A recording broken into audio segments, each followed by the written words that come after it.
방송대학 TV 만세전을 쓴 염상섭이라고 하는 작가 아주 참 특이한 분입니다. 이광수보다는 5년 뒤 1897년에 서울에서 태어났는데 나중에 유학을 가서 일본에서 생활한 것은 거의 비슷한 시기에 유학 생활을 하게 됩니다. 왜냐하면 이광수가 대학 유학 생활을 좀 늦게 시작을 했기 때문에 거의 비슷한 시기에 대학을 다녔습니다. 이광수는 와세다 대학을 공부를 했는데 염상섭은 이광수가 와세다 다닐 무렵에 동경에 있는 게이오 대학에 염상섭이 입학을 했고 거기서 공부를 시작했습니다. 그리고 바로 그 1919년 한국에서 3.1운동이 일어났던 바로 그 해인데 3.1운동이 일어나기 한 달쯤 전에 일본 동경에서 동경 유학생들이 조선 유학생 독립선언을 발표를 했죠. 그 독립선언의 주도적인 역할을 한 사람이 이광수였는데 이광수 등은 지명수배 당해서 다 만세 사건이 끝난 다음에 동경에서 피신을 해버렸습니다. 그때 게이오 대학생이었던 염상섭은 어떤 역할을 했는가? 염상섭은 동경에서 벗어나가지고 만세에 참여하긴 했지만 주도적인 역할을 하진 않았어요. 그런데 아주 더 큰 일을 계획을 하게 됐습니다.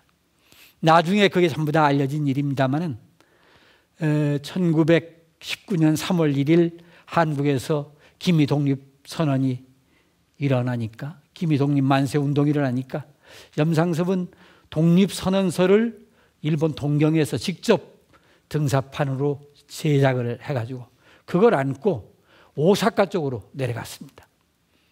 그리고 일본의 간사이 지역에 흩어져 있는 한국인 노무자들, 노동자들을 전부 다 모아서 3월 중순에 오사카에 있는 천황사 공원이라는 데서 만세운동을 직접 봉기하려고 하는 일을 주도했습니다. 그런데 그 공원 근처에서 일본 경찰이 불신검문에 걸려가지고 그냥 그 자리에서 체포됐고 만세운동에 참여하기 위해서 몰려들던 조선인들은 다 흩어지고 말았어요. 그리고 염상섭은 일본에서 경찰에 체포돼서 결국은 치안유지법에 걸려 들어가지고 감옥에 투옥되는 그런 불운을 겪게 됩니다. 그 무렵에 이광수는 사실은 일본을 떠나가지고 상해로 피신해서 상해에서 나중에 만들어지는 임시정부의 요인들과 만나서 거기서 활동을 잠시 하게 됐는데 염상섭은 감옥에 들어가게 됐어요. 그래서 거의 6개월 이상을 일본에서 유치장 생활을 했습니다. 그리고 풀려나와서 학교에 가보니까 학교는 이미 그런 서요 사건의 주동자로 찍혔기 때문에 제명돼 버렸습니다. 그래서 학교를 더 이상 다닐 수가 없게 됐죠. 바로 귀국하지 않았습니다. 염상섭은 요코하마에 있는 인쇄소에 직공으로 취직을 했고 그리고 거기서 노동자 생활을 했습니다. 그런 경험이 그 사람의 문학을 보다 더 어두운 현실에 눈을 돌리게 만든 계기가 됐을지도 모릅니다. 그때까지도 염상섭은 사실은 소설가가 아니었고 문학에 관심도 그렇게 크게 두지 않았다고 뒤에 서술을 하고 있습니다.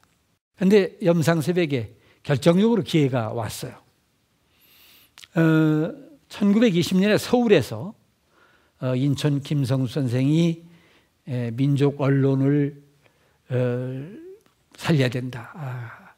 일본 총독부에서 언론기관을 허가하겠다고 발표를 하니까 만세운동 이후에 그러니까 동아일보라는 신문사를 이제 그때 처음으로 창설해서 신문을 간행하게 됐는데 신문사를 만들면 당연히 그 신문사에 취재하는 기자들이 필요했던 것이죠.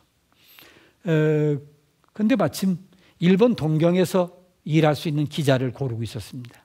그런데 누군가가 염상섭을 추천을 했습니다. 이 친구가 개요 출신이고 민족의식도 투철하고 또 이러이런 사건에 연루된 적도 있고 글도 아주 잘 쓰는 친구라고 알려져 있으니까 이 친구를 신문사의 기자로 채용하면 어떻겠는가. 그래서 그 말을 듣고 그냥 일본 동경에 있는 염상섭에게 연락을 해가지고 염상섭을 현지에서 활동하는 신문 기자로 특별 채용을 하게 되죠. 그래서 동아일보를 기반으로 기자 생활을 하면서 본격적인 문필 활동을 시작한 그런 사람이라고 할 수가 있습니다.